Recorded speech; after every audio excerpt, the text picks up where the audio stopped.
Hello, folks. Today I'm joined by some of the guys behind MMG, who are currently on Kickstarter with the Rise of Obliterarium, which is a heck of a name anyway. So they're here to tell me a bit about themselves, the company, and their plans for the game in general. First things first, Iman, you're more or less in charge of this, I suppose, conglomerate.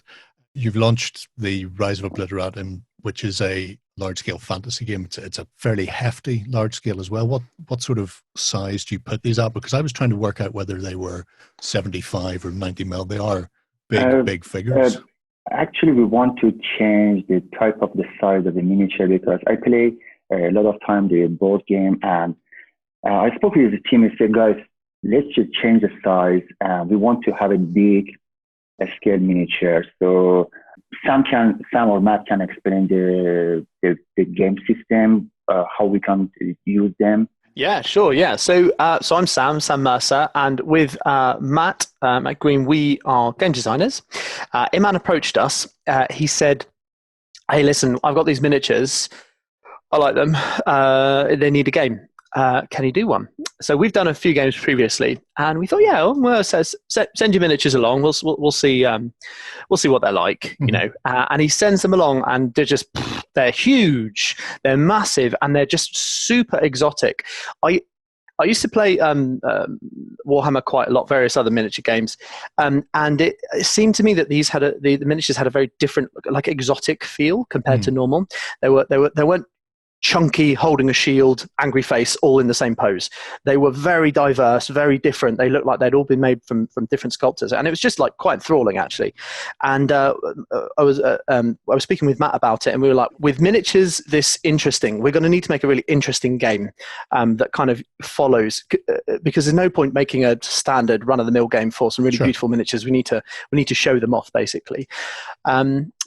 So we kind of got them together. And we met. So we live in different parts. I live different parts of England, Matt and I. So we often meet together. And we met together, and we got all these out, and we assembled some of them, and that Iman had kindly sent, and they were just so cool and so huge. And we're like, well, we were thinking originally to make just like an armies game, you know, just like I've got my guys, you've got your guys. We roll some dice and folks die, you know, the sort of thing. But it didn't deserve that, did it, Matt? We straight away had to move elsewhere. I mean, it's quite we Sam and I have designed a few games before, but this is and we like designing for competitions and for various bits and pieces as well. But it's the first time we've been approached to say that by someone who says, "Look, I've got some pieces. Can you make a game for the pieces I've got?" And that's a really interesting design challenge, that. Especially with the Kickstarter there, because we're not quite sure how many pieces we're going to have for the game yet until the first Kickstarter is there. It's good. It adds a certain sort of frisson of variability about the situation. So, but nonetheless, we know basically what we're working with and what sort of scale we're working with. And one thing we can promise is that this game is going to have table presence on the grounds that these miniatures are large. Yeah, you're going to be able to see. Now, look, I mean, that's good. From if I sort of dwell into sort of stray into board game design philosophy here. So the reason you have miniatures and you don't just have like wooden chits or or counters or cardboard chits is so you can actually easily pass what's going on the table. So you can immediately discern what unit is what on the table and do that quickly. And you can certainly do that with these guys, right? So we've got some miniatures that are going to stand very proud from the tabletop here, and you're going to be able to see at an instant which unit or which armies are where. So this is hugely positive for us.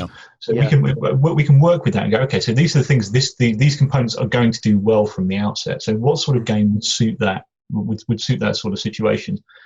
And Iman also didn't just give us some miniatures, but also gave us a whole lot of really interesting backstory and a whole lot of the sort of underlying intellectual property around this. Yeah, and the lore, the lore is like both at the same time crazy and amazing, and you bind those two, craze-mazing or whatever portmanteau you want to make up.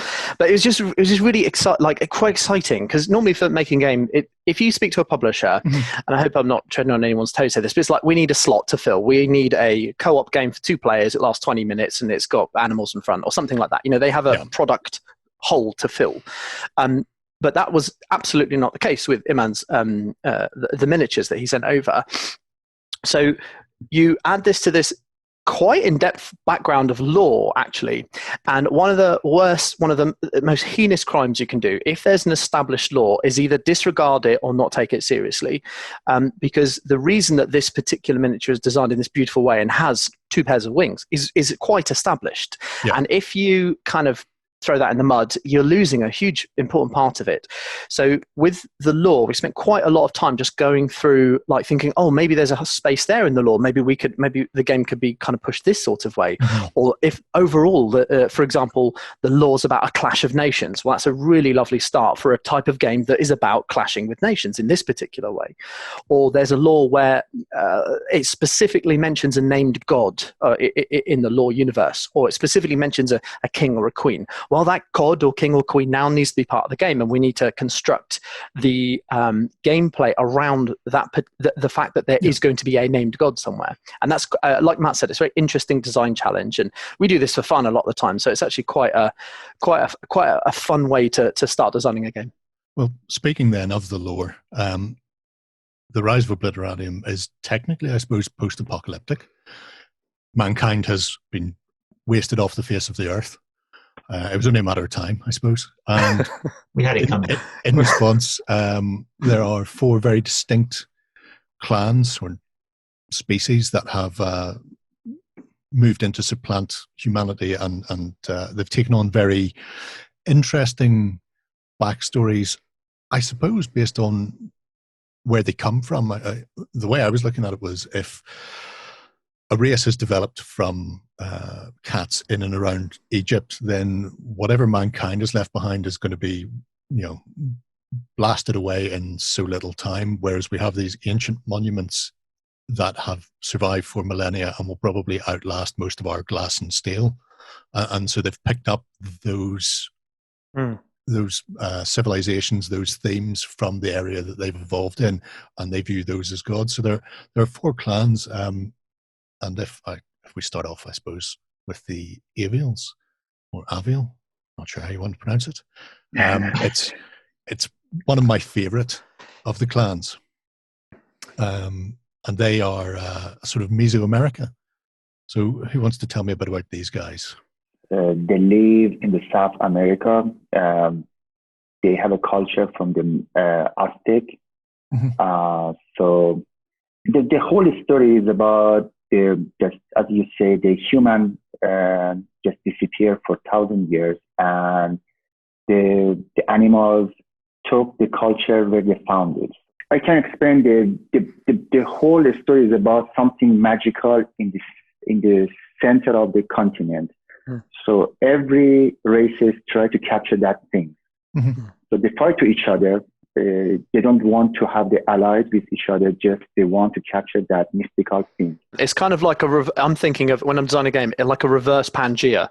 So you've got your continents, or Pangea or whatever, and they're smashing together, they're physically moving, and in the middle there is a huge power source, and it's full of, we don't know what yet, but magic and power, and it makes people stronger, and everyone kind of wants to take the center zone. They want to be the leading race. So the Avian clan there, just like you summed up very nicely at the start, Jerry, follows this the culture they've come from. They're also birds, and they're also, which gives us a nice license for the game, they're also very bestial. They're very animalistic.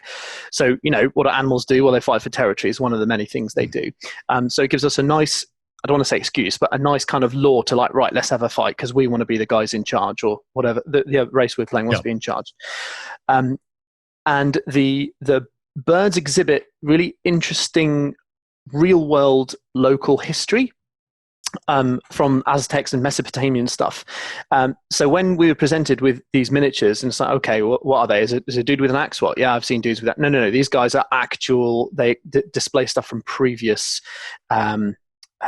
cultures. Exactly. So this I mean, imagine, right, you're designing a game and then someone sends you this and says, what game is that? And you're like, oh, this could be so much cool stuff. And I love that the god is not pretty, like, by design, and it's not like skulls and evil things. It's just like gross and ugly, and that, to me, that's just really awesome, because if the world did we were post-apocalyptic, and animals did magically evolve really, really fast. This is probably what they'd end up with, and it leaves us with this really, really interesting kind of crossover, this dichotomy between real, actual world culture and a fantasy excuse to make it all really awesome.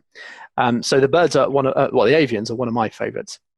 I think it's fantastic as well. I mean, it's certainly not boring working on this project, because you work with, there's other publishers and design houses out there that come to you with specific things they want included in the game. But yeah, this is great. Make sure you include a 25 stone giant sloth god bird. All right, then, okay, we'll see if we can work that one in. Yeah, all right. We'll have, yeah. There we go. It makes a lot of sense to everybody, I think. Yeah, absolutely. Yeah, I think gaming generally needs more, giant 25 stone god birds more. I think in the grand scheme of things, if you've got to that point where you are demigod, then why would you want to move around when you've got exactly? Exactly. Yeah, it's one step away. All right, so we got what's the next kind you want to go through, Jerry? So Kizune, the Japanese, 17th century shogunate style foxes. Also, can I say, I used to be a graphics designer, and these logos are just really cool. I just love these logos. Just wanted to make my... no. Sorry, Matt, back to you. I've been looking at them for a little while. And, I've got them as my desktop at the moment, I have to say. They're very cool. Sorry, Matt. These guys are... these guys are great. I mean, this is 17th century-ish Japanese culture writ large, right? The clans organized in the shogunate. They are very warrior, very sort of very militaristic, and very hierarchical. They're also fairly isolationist, and are revered as very good warriors. This is pretty easy stuff to work with for a game designer. This is an attacking straightforward clan that is something that's going to work around the edges of your combat system. They're going to be very good, and they're going to be very hard to catch, and they're going to be expensive in some way. This is all fine. These are sort of hooks that we can get involved in. Sure. And the with most that important thing, sorry. No, go on, Iman. You go for it. The more important thing is about this race, because we use the mystical folks from the legend, from the Japanese legend. That they have a very or 6 or 4 tales, and the culture, not like Japanese culture, the samurai codex. They follow the samurai codex. So they have the ronin, they have the bodyguard, and they have the shogun. Yeah. So everything has a cost in that culture. Yeah. Sam? Yeah, no, I was just going to say, and then we've got, as game designers, we've got this really cool idea to play. There are assassins somehow involved, and if they are using magic, it's sneaky magic. And if they are getting a resource, it's not mountains and rivers, it's cherry blossoms, that sort of thing. And it kind of leads to a very kind of gentle mythic, but with a very hard attacking front, which, to be honest, when when I first play the game, I'm going to choose them as my race, because they sound like a really interesting character to play around with, and hopefully their lore will come out in the game design that we end up with as well. I can't wait to get my hands on Inari the Fox Dragon, to be honest with you. The render's just incredible, but I haven't seen one in real life yet. But those things, that's just going to be. So far for the prototype, it's like a picture of a fox that's like 3 times as big as anything else. But I want to see what that looks like. We were all kind of blown away when we seen that, especially considering the size of creatures that you get, where they're coming in between sort of 70 and 90 mil tall. And then you see one of them sitting on the back of this demigod fox dragon. You're going, fair enough then, yeah, that's certainly a way to go. Yeah. So moving on then, and we have the Sphinx. So as I said earlier, ancient Egypt. They're good because you can. They're good because they're. So there's the interesting thing about the Sphinx, and I'm like there's Sam and I are a sort of a design partnership, but Sam's pretty much the face, and I'm the Excel spreadsheet guy. And don't usually let me out for very much, but I think I like about these guys is they've got a couple of flicks in here. So these are like smaller models, and they're almost sort of worker units, familiar units, and these were in the brief from the beginning, and this really sort of caught our imaginations a little bit. Yeah. This you can do a lot of different things with these things. I mean, yes, okay, you've got the Great Sphinx. I mean, the thing is vast, and it's going to cause all sorts of hell when any of these demigods turn up on the board. So Sam and I are currently working with a plan for various ways of getting demigods on the board. They're not going to be. You're going to know when you've summoned one, and my word, you're going to have worked for it to do it as well. But they are basically going to turn up, wreak havoc, and go away again.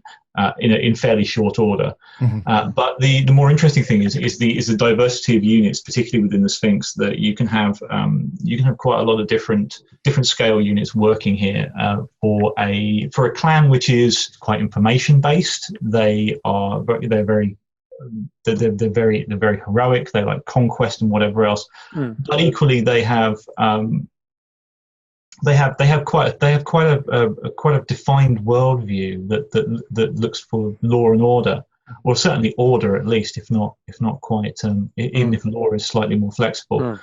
And their order happens to be we will win and kill everyone else. That's their order. Yeah, that's right. Yeah, that's fine. If we are the perfect civilization, then everything's an improvement if everything becomes like us, right? Yeah. Exactly. Yeah. We can upgrade everyone else by conquering them. Yeah. That makes sense for Egypt, doesn't it? Well, yeah. It's cradle of civilization, all that. Yeah, that's absolutely. right. Especially with their top-down emperor, their literal pyramid, top-down emperor going down. That kind of all channels to the big bad, scary one. And so again, in the game, it will be in your mindset. Kind of needs to be a little bit different when you play them because plan is to be significantly different from other races, and it's cut that sort of pyramidal focus. I think it'd be fun.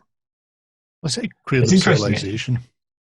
No, it's going to be really good. I mean, as Sam was sort of alluding to earlier on, so this is one of the, so if you've got miniatures like this, you're thinking, okay, so this is going to be a sort of a dudes on a map game. Well, that's quite fun. We've got some very big dudes, and they're very, very nice very nice to paint, right? And they're going to look really good. But the map's the interesting part. So the whole bit for Obliterarium is that the continents are moving together and clashing and bringing these cultures together. And that's really, really interesting for us because that means that the map can change. So there's going to be dudes, there's going to be a map, but you're going to be able to have a massive amount of control over that map, and the way in which these cultures interact with each other is going to be under the player's control. So if you're playing the Sphinx and you want it and you have a very straightforward conquering goal, and something is there has irked you, and your civilization needs to expand, well, that's okay, but you're going to need to actually make more land to expand onto. And unless you can do that quickly, then you're going to be cooped up with the biggest fish in a very small pond. Interesting. Certainly different. I will give it that. Well, we try. Yeah, to be honest, Joe, every game that Matt and I have made before, we I think must be like an English thing. I don't know, but we always try and mess about with it. It's like we're not going to make a trick taker. We're going to make a really weird trick taker that's so different and odd. And we're not going to make a dice chucker. We're going to make a dice chucker that's super weird. And honestly, it's so far it's served us all right, and it's fun to design and they're fun to play. And of course, when the miniatures you get are really weird and really quite interesting, exciting. It kind of, this marriage works quite well. Well, there's one last clan, and I've said the Sphinx were, based on the cradle of civilization, but I'm interested in this one because it's the Minotaurus, and there's two ways that I've been looking at this. To me, they possibly look more Babylonian, but I've seen a few people mention the Minoans, and I'm going, well, they don't quite fit in as well for the Minoans, but that's my favorite. Who are they then? They are Babylonian and Persian. Yes. So this is a middle of them. We want to show this race not the usual, as you know, the Minotaurs, they are wild animal, they mindless, and in this game they are very intelligent. They are philosophy. They use the philosophy, poet, and they use the diplomacy to talk to other nations. I think that Sam can explain more about this nation. Mm-hmm. But this is my favorite nation. Yeah. So there is a little bit of Minoan in there. I can see why, especially with the bull masks and things, definitely can take that up. But you can see it kind of all together. What I like about this race is when you're given a character, okay, it's a bull with horns and a massive axe. Well, you've obviously what's going to happen, right?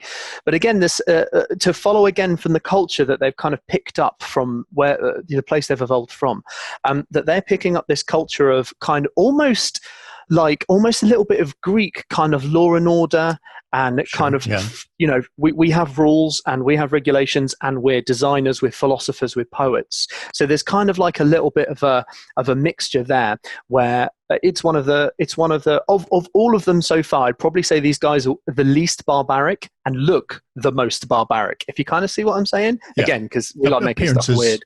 You know, they can be deceptive. Yeah. Exactly. And at the same time, sometimes appearances are exactly what they appear to be. So these are the guys, when you play them, you're going to have a massive bull with a massive axe, and it's going to hurt a lot of people. But at the same time, you'll be able to use the characters a lot more to invest into kind of yourself, your kingdom, your politics, you'll upgrade your city, you know, your beliefs, get more resources. So they're quite focused on their own rule of law, and that they basically, much like the Egyptians want to, you know, borg everyone else into Egypt, just blitter it all to sand. These guys want to, look, okay, we can work with you if we want to, but here are our rules. And of course, no one's going to work with them because they don't want to follow the rules. But I think it's quite a nice idea to have like, actually, guys, we're going to follow a rule of law here. And if you don't like it, well, we got a big axe as well. I quite like that. So it seems to me, from what I've gleaned as you've been talking, that it's not just going to be a large-scale skirmish on a tabletop. There's a lot more going on with the geopolitics and almost like a campaign aspect behind it. Is that the sort of thing you're aiming towards? Yeah, absolutely. Yeah, I mean, if we've got this, I mean, one of the great advantages of this is we've got this fantastic backstory and lore that we can work on. And yeah, we don't want to make a game product for miniatures. We actually want to make the best game possible here that happens to use some of the most incredible miniatures that we've come across. Yeah, it's going to be a sort of the cultures are going to be very asymmetric in terms, because I mean, hopefully we've given a reasonable overview there of the four different cultures at play.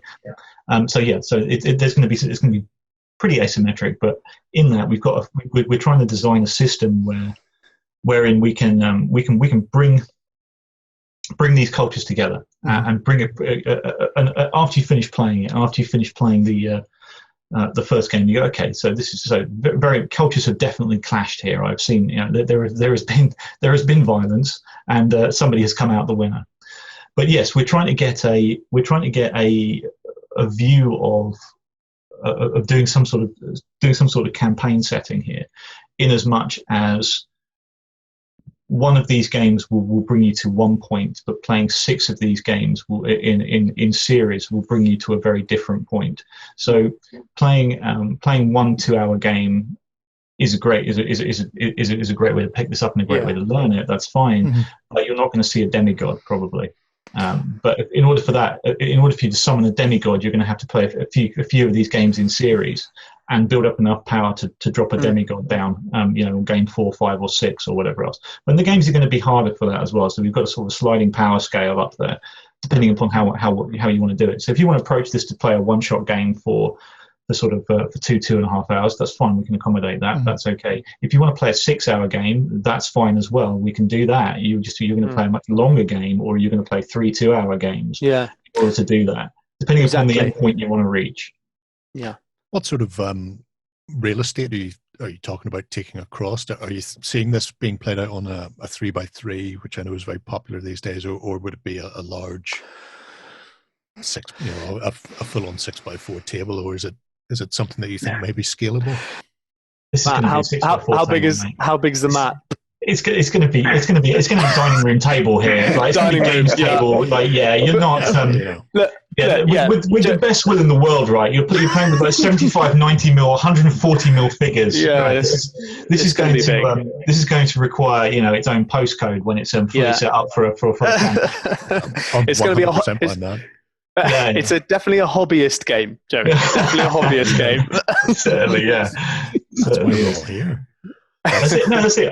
But no, I mean, in all seriousness, so the board, we're looking at a hex board, and we're looking at a hex board that you can fit these guys on, and you're looking at a hex board that's going to have to accommodate a demigod at some point, which is going to be certainly a challenge. Yeah, it's going to be a challenge. Beyond that, we're looking at cards with unit information on. Not very much. You've got to be able to pass this from across the other side of the table. Yep. That's fine. They're going to be cards per. So this gentleman here with the scythe is going to represent an army headed by him or her, and that will tell you what the units on that hex are going to be able to do, and that will be in front of you. Exactly. So I was I love computer games as well. So some of the Total War series, where they have the map version where you have one like head of the unit that represents a full army, and then you zoom in and then you see a full army. So some of these units, particularly the battle hardened, the ready ones, the ones with the big swords, they're going to represent the army. So your grand strategy, moving armies around. And then when we focus in real tight, going back to what I was saying about one demigod or one king or one assassin, another one which is still represented or marked by a miniature, but that will represent a single assassin that will have a very different and asymmetric set of powers to the other ones. They will all interact, but of course, one assassin versus an entire army will work in a very. The plan is for it to work together, but in a kind of twisty way. That every unit will affect each other, but in different ways, in different parts of the board. Yeah, that's right. We got some with some of those smaller units as well. They may be just resource collection. They may not have. They'll be smaller, sort of less combative. Those sort of units, which is again fine. But we're sort of. I've got quite a good Euro game background to me as well. I mean, so what we're aiming for here is something with a single currency. We're not looking at anything that's going to. We're not looking at anything that's going to be too far into the sort of into the sort of cubes. Into hardcore board game cube zone. Yeah, but something nonetheless that is defined. It's This is a box that you can unpack. That's right. And can I add, Matt, one thing that we're very keen to see in the game, like I said, where there's the kind of the political angle as well as the exterminate angle. So we're working at the moment on a system where the resources the resources for the system will be shared. Sorry, I've got to say this the right way. There'll be a single resource that will be both effective in an army and in a battle way. So I'll fight you, but I've got more cards or I've got more dice or I've got more of this particular resource. But you can also use that resource to upgrade your city. You can also use that resource to change the terrain of the land. You can also use that resource to chuck at somebody else and essentially screw about with their politics, so they are having troubles in their home turf. You can also use that resource to generate different types of resources. So hopefully it will be a game that will definitely service some good old fights, rolling some dice or whatever it happens to be, using cards to have a massive fight. But then also the more sort of long-term insidious idea where, you know what, I'll let you win that battle and I'm going to choose to withdraw and I'll take that resource and I'll put that in my assassin pot over here and you'll be seeing that later, that sort of thing. Don't envy you trying to come up with balance for this. Oh yeah, it's going to be an absolute punk to balance. It really is. Yeah. Well, we kind of like the idea that if you've got cherry trees, if you've got cherry blossom trees, right, for the kids in it, right? Okay, just to take one that's like utterly obvious cultural touch point for it. Yeah. So you go, right, okay, so I've got a whole load of cherry blossom trees here. I can put these on the ground on the map, and that is favorable terrain for me. That's great. Yeah. I can also put it on this assassin. That means that this guy is now unlocked certain abilities that he didn't have before. I can use it in combat to go, you know what, as it happens, these guys are particularly good today, and we're going to add a modifier to this. You can use it to upgrade a temple, to say, okay, look, I'm going to do this to upgrade this temple into doing something slightly better. But the one thing that I'm quite excited about this is actually getting these miniatures onto the board is going to require you to adapt the terrain around it. If I want to get one of the really powerful miniatures on the board, I'm going to need hexes in a particular shape in order to bring it onto the board. So it's going to require me to meld the land to bring these things in. Yeah, it's not like you'll start with a full roster and then we'll fight to the death. You're going to need to produce them as well. So you need to have the ability to summon them and then the resources to actually pay for them to get onto the board as well. There's going to be lots and lots of choices what you do with your one little coin, essentially. Yeah. Well, that's one most important thing that you can summon the demigod. But use a lot of those things token to summon that god. It's going to require a really specific pattern to get that demigod on the board. You have to spend a long time sorting out. But sorry, Jared, carry on. No, I was going to say I always like choices in a game anyway, and if the choices are restricted, then it means that the choices are more impactful. So that the fact that you might, like you say, want to cut your losses and run just to hang on to what resources you have to try and funnel them somewhere else later on. Means it's much more important, the choices you make along the way, than just going, well, if I just stay here for 3 turns, I'll lose that army, but I'll summon a demigod. Exactly. Yeah, exactly. But I need to protect the pattern that I need in order to get this into play, right? Yeah, for sure. And there's there's going to be. I mean, and what do? Do you go, okay, look, I'm not going to invest very much in the terrain, but I'm going to have lots of small units, but I'm going to use my resource tiles to make these particular units better. So I'm going to have slightly smaller units, but they're going to be a lot more specialist. The way that you use that single currency in multiple different ways is, I hope, going to set this apart and make people think.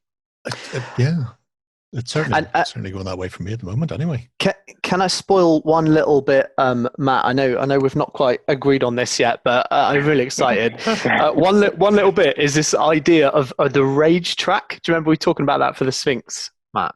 That's great. Yeah, no, we're going to do that. So, that's fine. Okay, all right, cool. We're down with that. Cool. So basically, Jerry, you're saying about having lots of choices. There's a choice where, an obvious choice, I will attack you, I'll hit into your dudes. Cool. That will cost me preparation to get them there, money to get them on the board, and so on and so on.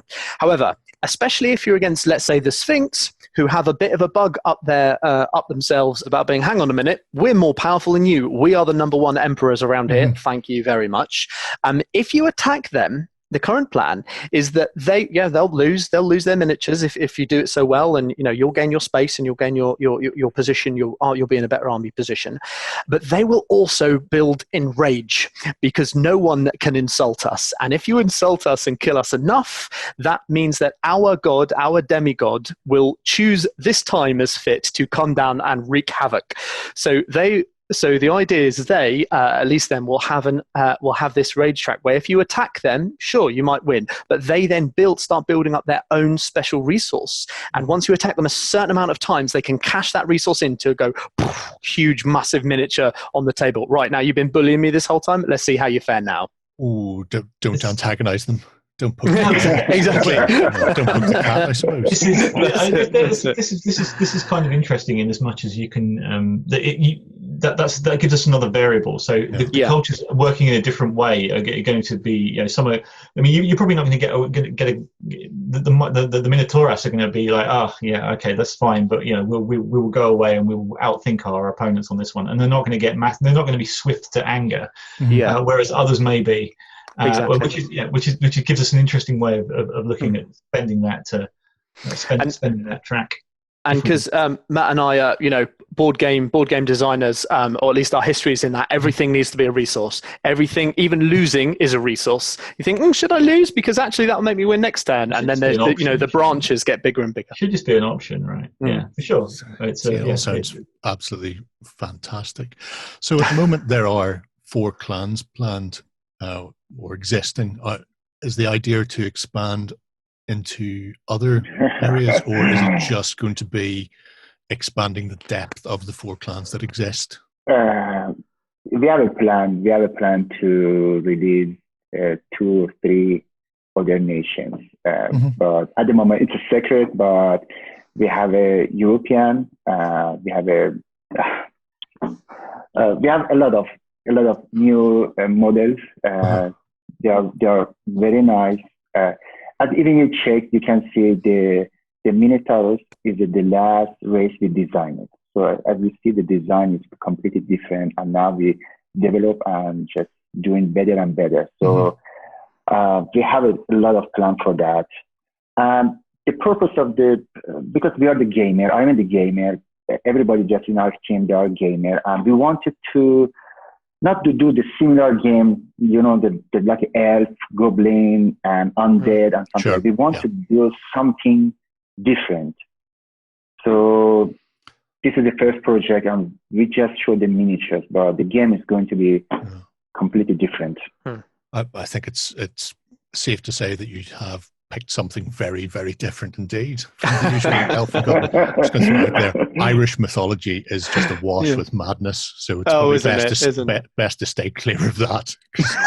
You're kind of difficulty bouncing cats and dogs, No, you said that, Jerry. That's the next design plan we're going to do.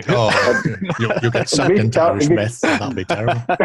The thing about the wolf with from the Scotland, they have some the races from the Scotland or Irish. We have a lot of ideas, but that's going to be really fun. Yeah. Well, the Irish give us a wide berth for the time being. Just gentlemen, it's been an absolute pleasure talking to you. I'm very, very keen to see where this game goes and how it develops, and I would love to get you back on some point down the line when things have sort of solidified a little bit to see how the game is taking shape and how it's playing out. Is there anything else you feel we should cover that I haven't thought of?